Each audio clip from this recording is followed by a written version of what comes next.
The Master, a portrait in his words. I didn't want to be a teacher. I wanted to be an artist. I'm still not a teacher. I'm an artist. I taught for 39 years. My classes are a work of art. See my classroom as a Renaissance atelier. See a master surrounded by disciples. I am their guide, their inspirer. Techniques can be learned anywhere. Anyone can pick up a needle or a pencil.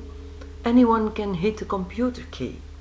But creating is a journey. Every step counts, even the smallest scribble. They have to keep it in a book to know where they came from. Sometimes my students are young, sometimes older. Sometimes they already had some training, sometimes not, and it doesn't matter. A backpack full of opinions weighs heavily. The one who starts with a blank page often goes further. You go to school to change. Those who don't want that won't listen.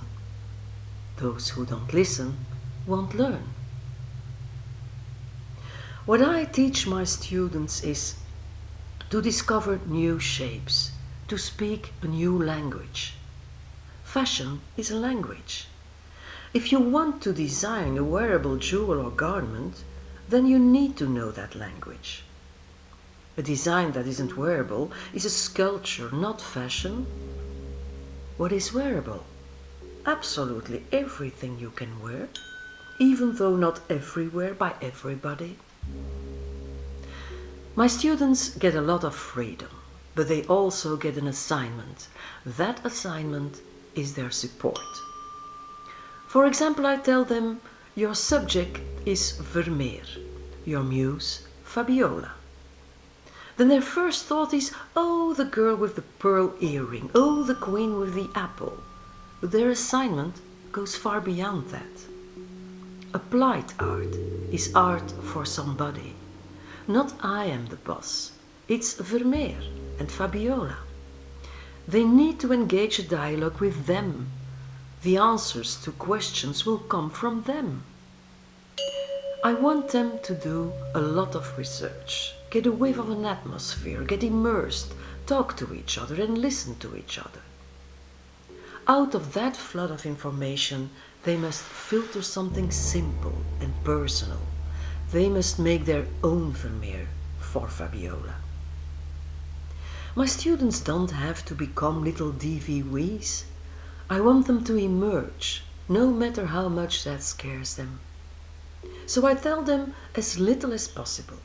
I only get involved when it's really necessary. You don't talk about work, you do it. Actions reveal the words of a teacher. What is his place in the world? What he has to offer to the world? How he appears as a contemporary artist? I sit in class among my students and I work. I think it's important that they see me working, that they see my passion and engagement. I sit there and sew long strips of pink fabric. I see everything that's going on around me. I notice when someone is stuck. But I don't want to restrict anyone. I let everyone mess up as long as possible. They need the courage to enter into the fight with fabric or old clothes or rolls of brown paper. They are working with matter and have to take it from there. A piece of plastic, a strip of cotton, it is so little and yet so much. So little because it's only matter. So much thanks to the artist's magic. It is the spirit that elevates the matter. It is the quest, the inspiration, the faith of an artist. An artist experiences pleasure in his work, even though it also involves pain and frustration and being stuck and unhappy. Through his magic with the matter, he lets others share in that pleasure. He lets others look at something for the first time. Seeing through, learning to To see the soul of something, that's the most important. If teaching has taught me anything, it is that few can do that. People see a flower, but actually they think flower. And since they think more than they see, they can't listen anymore, because they're already working with their thought flower. Making an historical costume, drawing a lobster, copying Paul Klee teaches students to see. That's my aim, that they really look at the world, that they understand the possibilities of what they see, that their look upgrades everything, even the most insignificant. This is why this diploma is much richer and much more comprehensive than a business card for a future in fashion. It's more like a ticket for a new outlook on life. As a teacher, you are a father or a mother. They too repeat the same thing over and over again until the child understands them suddenly. In that split second, it happens. When a student walks into the classroom and immediately understands what's going on, and the training stops then and there. Usually though, the learning process includes a period of ripening and rotting. You have to be willing to take that time. When I began teaching, the students came 5 times a week. They saw evening school as a new opportunity. Today, it's very different. Students also want to go salsa dancing. Of the 5 evenings, only 2 are left at the most. The zap culture gives more and therefore also harder choices. We give up more quickly and easily. But my message stays the same. If you start this training, don't just give up. Finish it. It's a wealth that you can use for the rest of your life. I hear it from students, how they walk differently through the streets, seeing things that they never saw before, discovering true treasures in a garbage dump. And then I think, when you're 80 and close your eyes for good, knowing that because of my classes you looked differently at life, then that is my greatest reward. I can't and won't ask for more. That's why I do it, this teaching. Lessons in Art Jewelry with Daniel Von Weinberger, teacher from 1977 till 2015. After a long stage career, I found the road to a new challenge. At the end of the academic year 2014, the doors of the Academy were wide open and I stepped in. The creations of the past year were there to behold. What a surprise to see what a jewel meant for the master. He was talking to a student. I felt right away that this was the place I wanted to be. I registered and became a student in jewelry design with Daniel Von Weinberger. It became a place that made me happy, a free space where I could play without limitation, only this time not with words but with materials. All my life I've been collecting stuff, all kinds, things I'll be able to use now. Daniel is a tinkerer. The artist is a Hasidic Jew, a very religious man, but a free artist, a grand master in extravagant necklaces with a soul, made out of all kinds of materials and transformed with love. An artist who also transmits his love for his craft, jewelry, and costumes to his students. In this way, he's a teacher. In a playful way, I discover a new world, a wonderland where my imagination gives new life to my collection of stuff. The reevaluation becomes art.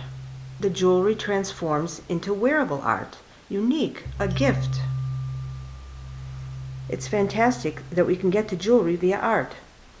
This brought up a question for me. Are we learning art or applied art? Making jewelry, objects? Should they be worn or not?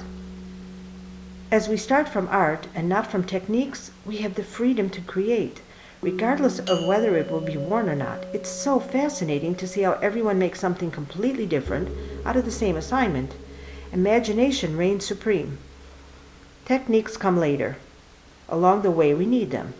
We help each other. One can do this and knows that, and others something else.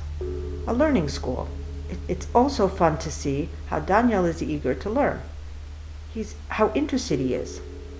Calder, with his mobile art, in particular his circus, keeps me awake.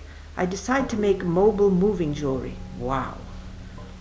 The figures from his circus are mechanically unmatchable, but they inspire me. I also get further examples from circus books, and I have the movie Freaks in mind. He's a toy maker, not me. Daniel is challenging me and tells me I can do it too, in my own way. Okay, I go for it, because I'm a player. The jewelry is for Blow, an icon, wearer of fashion and art, a legendary figure, a challenger, extravagant. That's what I need. Both of them are a challenge. I choose iron wire and circus performers. Making figurines, dolls, myself, is totally new to me. The floating base in iron wire for neck, head and arms act as a trapeze for self-made artists. I work weekly in a shared studio with an artist. I play with buttons, zippers, yarn, paper, boxes, garters, etc. I buy a pair of pliers, go to class, and scroll the iron into a basic piece of jewelry. Daniel has an eye on everything and lets me make my curls. I'm happily busy. It's fascinating how you go from nothing to something. I'm in heaven and think no one in history has made mobile jewelry. With pride, I show the results of my studio work. With curiosity, too. What does Daniel think? The way he picks them up, views them, and touches them moves me. With respect, he sees the soul I put in them. I'm really happy and try to use them in the necklace. This is not easy, he says. The individual figures must retain their value. Even more, they should gain in value. Here begins my fumbling. Gently, I try to make them fit, but it doesn't work. I feel frustrated, and Daniel sees it. He lets me mess up and eventually comes to me. You can't work when you're cramped, he says. You're not happy anymore because it didn't work, are you? I have to agree. He teaches me to look. He suggests that I work on 3 necklaces. Always try, and try. I play with different materials, small and large, a freedom. But that isn't easy either, an art. Eventually, I manage with his help to look well for colors, materials, and their relationships to each other. That's what I learned in this exercise.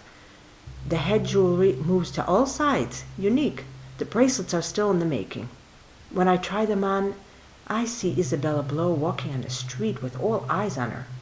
The constant moving from challenge to challenge brought me a step further, made me richer. Thanks, Daniel.